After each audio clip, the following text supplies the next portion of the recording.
little while to assess whether this is a deadly one and they need to move quickly. I think absolutely that Japanese people are more attuned to earthquakes. They're more used to it certainly than I was, where I grew up on the east coast of the United States, where we don't have much in the way of earthquakes. And they tend to take it in stride a little bit more. But this was larger than anyone expected. It went on for longer than anyone expected. And I think there's also a high degree of self-sufficiency among people here, especially with regards to earthquakes. Just as my wife showed, where she was cool-headed and had all of these techniques for dealing with an earthquake hitting, I'm sure that even long before an official announcement to evacuate, people who felt these sort of tremors would absolutely have some sense of what to do and begin to leave the areas. The real danger right now, I believe, is the tsunamis that are hitting. I'm looking at footage right now of Sendai Airport up north, which has been completely inundated. It's completely underwater right now. All of the runways and the buildings are filling with water from what I can see on TV. So this is a major, major, major hit to Japan's infrastructure. I haven't heard anything about what's going on with the subways or anything downtown. I know that they are prone, in some cases, to being filled with water in the event of a tsunami hitting, but I haven't heard any reports of that. But certainly up north and all of the coastal areas are taking a major, major hit right now. And Matt, of course, we know, as we've discussed, that the Japanese are very used to these earthquakes. The cities are built to withstand major earthquakes. But what sort of measures are in place to deal with tsunamis on the ground there? Well, there's actually quite a few. Most places that are tsunami prone, most of the cities have large walls that are built around them, the townships, even small, known about the threat of tsunamis for a very, very long time.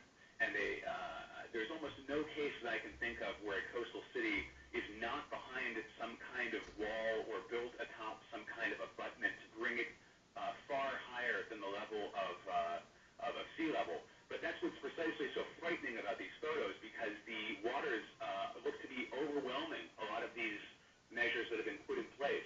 And I don't think this is any kind of statement about ill-preparedness. I think it's just a testament to how powerful this earthquake was and how powerful the tsunami is.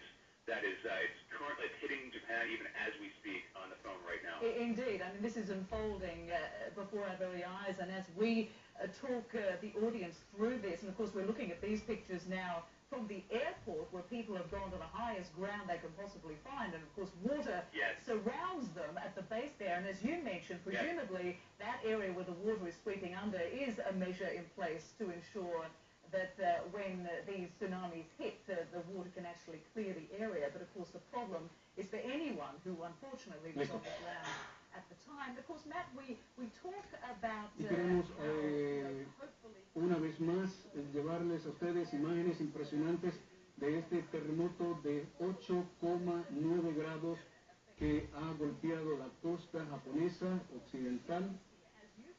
Tenemos que las imágenes que están viendo aquí todavía no podemos identificar exactamente de dónde provienen, pero vemos cómo este incendio devora esta estructura de una forma increíble. El Centro de Alerta de Tsunami del Pacífico emitió hoy una alerta de una ola gigante para Filipinas, Japón, Rusia y las Islas Marianas.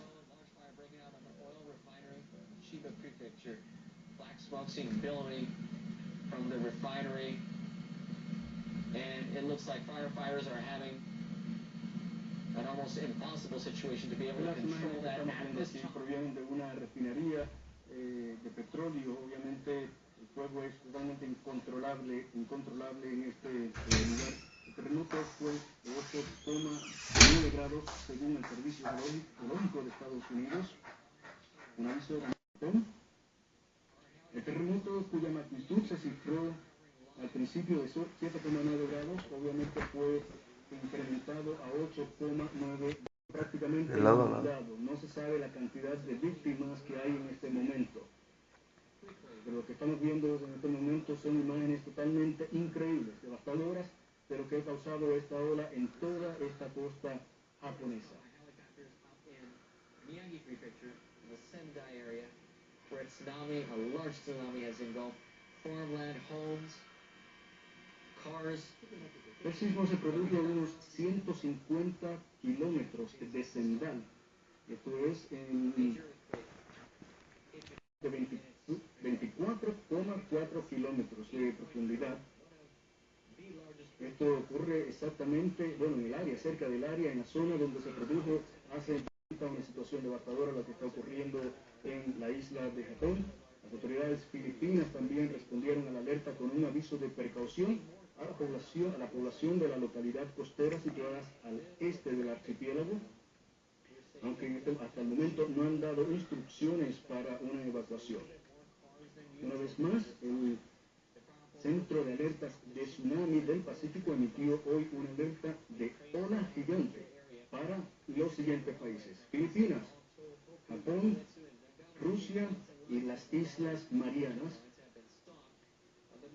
También las autoridades filipinas respondieron a la alerta con un aviso de precaución a la población de las localidades costeras situadas al este del archipiélago.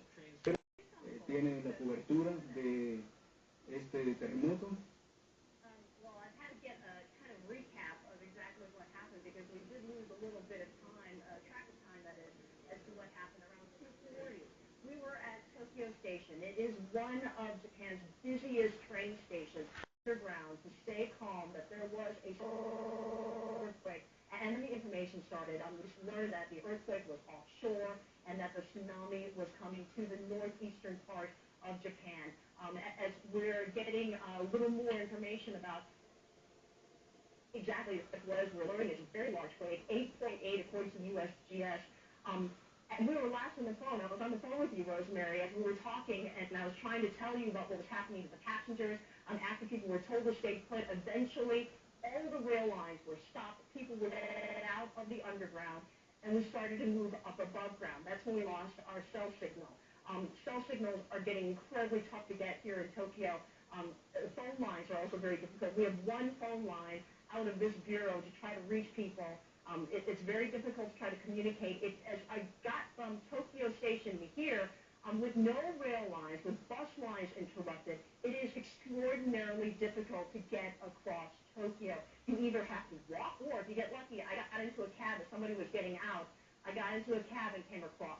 Every single sidewalk is packed with people. It is about 3:30 when I was heading back toward the bureau. Everybody was pouring out of office buildings. Work is canceled for the day. Children are leaving schools.